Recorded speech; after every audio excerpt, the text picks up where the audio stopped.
Hello and welcome to Streets of Rage, the beat-em-up I have by far played the most of.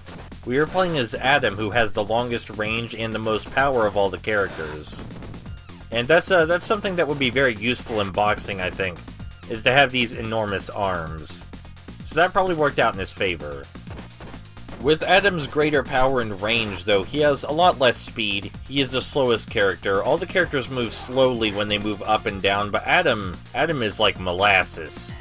Moving diagonally with him is not ideal. So we're going to be abusing his range a lot, especially his jump kick.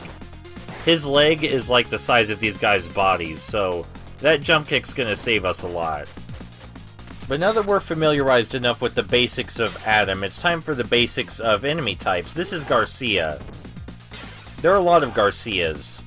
All of the Garcias hate coming straight at you. They hate it. As you just saw, they will take every opportunity to run around you instead, unless they're confident they're moving fast enough. They are the 2P of Streets of Rage if 2P were a lot better designed and moved around a lot more frantically. It's really hard to read their movements. You have to be really good at anticipating which direction they're going. And even then, they'll probably switch it up on you midway. Gonna grab this pipe, which extends Adam's range even further, making it really easy to hit enemies from like half the screen away. Garcia has a lot of variants. Like this guy, you might notice moves a lot faster than the ones that are more timid. So you have to get used to seeing multiple versions of that same enemy type. There are multiple versions of many other enemy types, but not as many variations as there are on Garcia here. And also you'll notice I have a habit of turning my back away from the enemies very briefly. That's because the enemies are programmed to get more aggressive when your back is turned. So that it makes it easy to draw them toward you that way. It's a tactic I use a lot. All of the enemies move faster than Adam, so you have to learn to manipulate their AI like that, and abuse your range as much as possible, because Adam's range is what he has going for him the most. I mean, the range doesn't help too much when guys karate kick you from across the screen, but we'll talk about him in a bit when he's more of a threat. On this next screen, there's a Garcia kneeling down, which means if you get close enough, he'll just dash at you and start jabbing you suddenly. And there's very little time to react, so we're just gonna jump kick him. Because he was not ready for our leg. Our leg is just too long for him to see it coming.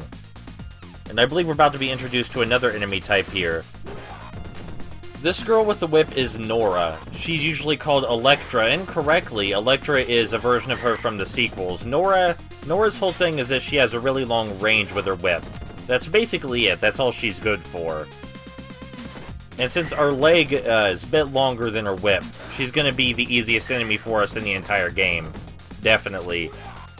There are a couple more versions of her later in the game. One of them has a neat gimmick, but most of them are just as easy as that. Alright, it's time for the first boss against Antonio. Antonio's main feature is that he has more range than we do. His leg is longer than ours, he's taller than we are, and he can throw a boomerang. But even that being said, Adam has the easiest time fighting him. And I don't think I need to explain it. Just like Garcia, he is programmed never to run straight at you, so he tries to move around you. But Adam's jump kick is so enormous in its range that as soon as he gets back on the same plane you are, you can kick him right in the face.